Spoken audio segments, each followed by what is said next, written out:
Hello everyone, so welcome to professional makeup course day 5। जो आज हम स्टार्ट कर रहे हैं डे 5।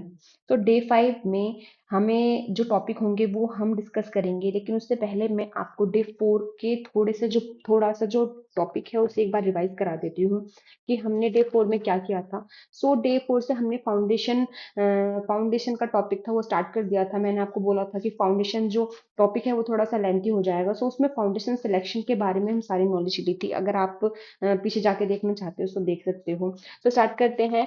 सो डे 5 में हम सबसे पहले mix and match foundation topic है उसको करेंगे। बेस ऑक्सीडाइज हमारा हो जाता है, वो क्यों होता है उसके बारे में हम आगे जानेंगे। और फिर बेस को कस्टमाइज कैसे करते हैं, ये तीनों टॉपिक को हम इसमें कवर करेंगे। सो स्टेप बाय स्टेप हम इसको कवर करने की कोशिश करते हैं। और आप कोशिश करती हूँ मैं कि अपने जितना मुझे आता है उसे अच्छी तरीके से मैं आपको समझा पाऊँ और आप समझ सकें।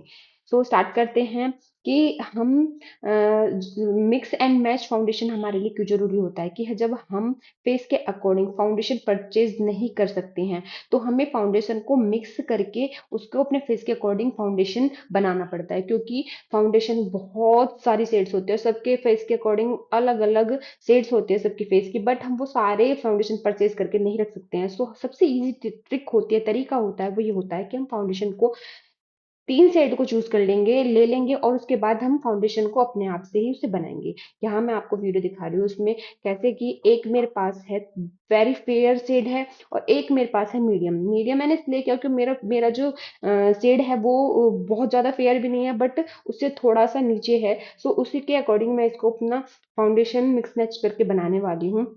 तो मेरे पास 2 शेड हैं, एक बहुत फेयर है और एक मीडियम है। इन दोनों मिक्स मैच करके मैं अपने बिल्कुल फेस के अकॉर्डिंग फाउंडेशन को बना रही हूँ। सो मैंने यहाँ पे फेयर फाउंडेशन जो है वो अब डाला है। ये वाला जो शेड है ये बिल्कुल फेयर फाउंडेशन है, इसकी क्वांटिटी मैंने ली है ज्यादा। और जो पहले मैंने डाला हुआ था ये था मीडियम। सो मीडियम को मैंने डाला था कम और फेयर को डाला था ज्यादा, ताकि मेरे फेस के अकॉर्डिंग शेड बिल्कुल परफेक्ट निकल के आए। मैंने यहाँ पे इन्हें स्प्लिट करके अच्छे से दिखाया है कि कौन कौन सी शेड है। इसमें बहुत ज्यादा डिफरेंस नहीं होता है, बहुत अच्छे से, मतलब वीडियो में इतना पता नहीं लग रहा, लेकिन हम अगर हाथ पे लेते हैं या फिर अपने सामने करके देखेंगे तो हमें अच्छे से पता चल जाता है। तो जो नेक्स्ट स्टेप होता है वो होता है हम इसे मिक्स करना होता है।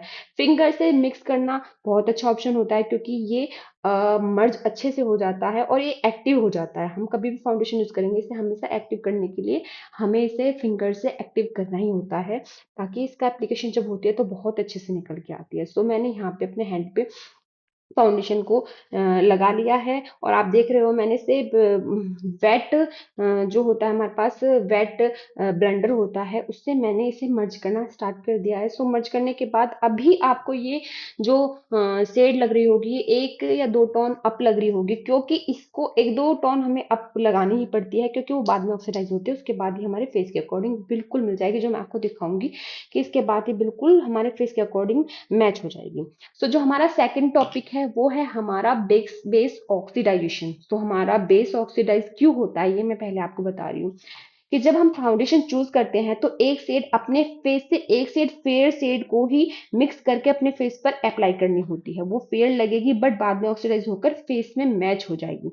हम करते क्या है कि हम अपने फेस के अकॉर्डिंग फाउंडेशन को लेते हैं और उसे हम अप्लाई करते हैं, फिर हमारे वो फेस पे लगती है और कुछ टाइम के बाद वो ऑक्सीडाइज हो जाती है, अंदर चली जाती है। उसके बाद वो शेड नीचे चली जाती है और हमारा फेस ग्रे होने लग जाता है और हमारे फेस पे वो थोड़ा सा ग्रे ग्रे दिखने लग जाती है। इस वजह से हमें अपने फेस के लिए हमेशा एक शेड को आगे ही चूज करना चाहिए, ताकि हम बाद में जब वो ऑक्सीडाइज हो जाए तो हमारे फेस के अकॉर्डिंग मैच हो सके। इसी तरह हम फाउंडेशन में कलर करेक्टर को भी मिक्स करके यूज कर सकते हैं, या फिर भी एक शेड नॉर्मल नॉर्मल या फिर फेस के व दूसरी शेड से फेयर होनी चाहिए। यानी दूसरे फेस से फेयर होनी चाहिए, या तो फेयर हो या फिर अगर हमारे पास फाउंडेशन हमारे फेस के शेड के अकॉर्डिंग है और हम उसे यूज करना है तो हमें क्या करना है कि हमें कलर करेक्टर यूज करना है। कलर करेक्टर यूज करने से जो हमारे नीचे वाली स्किन है वो ऑक्सीडाइज नहीं होती है और हमारा जो फाउंडेशन है वो निकल के आता है। सो मैं यहाँ पे आपको दिखा रही हूँ कि हम अपने फाउंडेशन को, जब हमारा फाउंडेशन बहुत ही एक या दो शेड से, मतलब कभी कभी ऐसा होता है कि हम उसे तीन चार शेड एक्स्ट्रा निकाल के और अपने फेस पे लगा लेते हैं। बहुत ज्यादा वाइट भी नहीं होना चाहिए, दो चार शेड नहीं होनी चाहिए, एक या दो ही शेड हमें आप लेना है। मैंने नीचे लगाया हुआ है, आप देख सकते हो कि ये बिल्कुल मैच हो चुका है, बट अभी मैंने जो ऊपर लगाया था बहुत ज्यादा शेड आगे था। ये बहुत ज्यादा एक्स्ट्रा शेड लगाने की वजह से आप देख रहे हो कि ये बिल्कुल एकदम अलग अलग नजर भी आ रहा है, और बाद में जब ये ऑक्सीडाइज होगा तो ये भी ग्रे पड़ जाता है। सो हमें बहुत ही ध्यान रखने वाली चीजें होती हैं कि हमें अपने फेस के एक दो शेड ऊपर ही अगर फाउंडेशन हम यूज कर रहे हैं, तो ही वो हमारे फेस के अकॉर्डिंग जब वो ऑक्सीडाइज होगा या फिर हमारे फेस के अंदर जाएगा तो वो हमारे फेस की शेड में आ जाएगा। और अगर हम बहुत ज्यादा हाई लगा लेते हैं तो वो व्हाइट व्हाइट जो दिखता है ना, वो इसी वजह से दिखता है क्योंकि वो हमारे फेस के बहुत ज्यादा अप चला गया है, और उसकी वजह से हमारे फेस में वो मर्ज नहीं हो पा रहा है, और व्हाइट व्हाइट लगने का एक रीजन एक यही होता है। सो जो नेक्स्ट टॉपिक है कि हमारा जो फेस का टी जोन होता है उस पे हमें कलर करेक्टर यूज करना है। ठीक है, कलर करेक्टर यूज करना है, या फिर हमारी जो अनइवन स्किन है या फिर हमारे फेस पे जो प्रॉब्लमेटिक स्किन होती है उस पे हमें कलर करेक्टर को यूज करके उसे हमें हाइड करना है। हाइड करने के बाद जब हम फाउंडेशन यूज करेंगे तो हमारा फाउंडेशन का जो शेड होता है वो बिल्कुल परफेक्ट निकल के आता है। ये एक तरीका होता है जो कि बहुत इंपॉर्टेंट टॉपिक है, इसे आप ध्यान से सुने और इसे फिर अप्लाई करें। फिर जब हम अपने फेस से ज्यादा फेयर कलर यूज करते हैं या बिल्कुल मैचिंग भी यूज करते हैं, फाउंडेशन ऑक्सीडाइज हो जाता है, तो मिक्स के लिए हमें दो शेड को, कलर को, करेक्टर को यूज करना चाहिए। और सीटीएमपी, और एक और जो टॉपिक है वो ये होता है कि हम अगर सीटीएमपी अच्छे से नहीं करते हैं तो उसकी वजह से भी हमारा फाउंडेशन है वो ग्रे पड़ता है, या फिर हमारे फेस पे जो हम फाउंडेशन लगाते हैं वो ग्रे पड़ता है, पैची होता है। सीटीएमपी भी बहुत इंपॉर्टेंट टॉपिक है, वो करना बहुत जरूरी होता है। सो प्राइमर कलर वाला बिल्कुल नहीं लेना है हमें, प्राइमर पे भी बहुत बहुत वाटर बेस होना चाहिए उसको, तभी वो अच्छे से काम करेगा। तो लास्ट जो टॉपिक है वो है हमारा base customisation. So base customisation क्या होता है? बेस्ड कस्टमाइजेशन ये होता है कि हम, हमारे पास बहुत सारी शेड्स नहीं है और हम अपने फेस के अकॉर्डिंग या हर फेस के अकॉर्डिंग फाउंडेशन को खरीद के नहीं रख सकते हैं, क्योंकि हमारी जो फेस की शेड्स होती है वो बहुत सारी होती हैं। इतने सारे फाउंडेशन लेके हम एक साथ नहीं रख सकते हैं, तो हम अपने फाउंडेशन को क्या करते हैं, कस्टमाइज कर लेते हैं।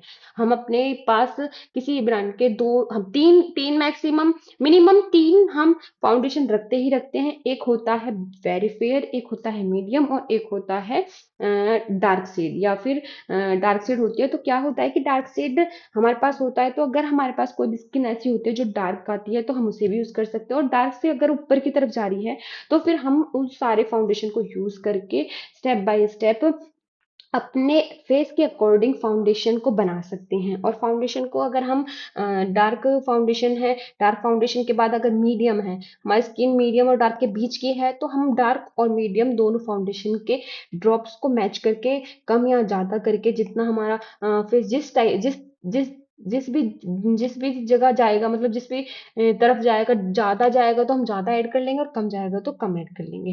तो यहाँ मैं आपको दिखाने वाली हूँ कि अगर हमारे फेस पे प्रॉब्लमेटिक स्किन है, ठीक है, और हमारे फेस पे बहुत सारी चीजें हैं, डार्क सर्कल हैं या फिर पिंपल्स हैं या फिर फाउंडेशन या फिर अनइवन स्किन है, जो कि मैंने शायद बहुत छोटे छोटे पार्ट में, शॉर्ट्स वीडियो में, इंस्टा पे, यूट्यूब पे, सब पे डाल बना के डाली हुई है। एक एक टॉपिक के बारे में ऐसे बना के डाला हुआ कि कौन सा कलर करेक्टर यूज करके हम कौन सी प्रॉब्लमेटिक स्किन को हाइड करके उस पर फाउंडेशन को अप्लाई करके हम अपने फेस का, जो हमारे, हमें अपने फेस पे ग्लो लेके आना है, मेकअप को अच्छे से टिकाना है और बढ़िया निकाल के आना है, वो उस वजह से उसका यूज करके हम कैसे उसे कैसे उसे गेट कर सकते हैं, कैसे पा सकते हैं। सो मैंने यहाँ पे अपने फेस, अपने हैंड पे डार्क से स्पॉट्स बना लिए हैं कुछ, और उन स्पॉट्स को मैं आपको बिल्कुल हाइड करके दिखाने वाली हूँ कि ये डार्क स्पॉट्स मैं कलर करेक्टर को यूज करके उसके बाद अगर मैं फाउंडेशन यूज करूंगी तो हमारा फाउंडेशन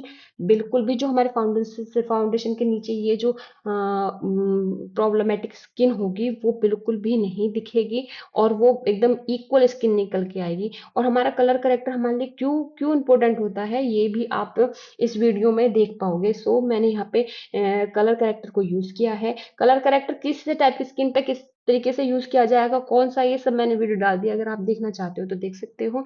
बाकी की मैंने यहाँ पे कलर करेक्टर यूज करके उसे हाइड कर दिया है। हाइड करने के बाद मैंने फिर यहाँ पे लिया है फाउंडेशन, और मैं फाउंडेशन को वेट वेट ब्लेंडर से मैं उसे बिल्कुल हल्के हाथ से डिप डिप करके उसे यूज कर रही हूँ। और यूज करने के बाद आप देख रहे होंगे कि बिल्कुल जो नीचे की स्किन है वो हाइट इक्वली होती जा रही है। और उसको मैं कुछ ही देर में सारे फाउंडेशन के अप्लाई करने के बाद बिल्कुल हाइड कर दूंगी, जो नीचे की स्किन है वो नहीं दिखेगी। सो यहाँ पे मैं आपको एक बहुत इंपॉर्टेंट चीज बताने वाली हूँ कि अगर हमारे फेस पे डार्क सर्कल या प्रॉब्लमेटिक स्किन है तो उसे हाइड किया जा सकता है, बट पिंपल को नीचे नहीं दबाया जा सकता, उसके ऊपर सिर्फ लेयर जमाई जा सकती है।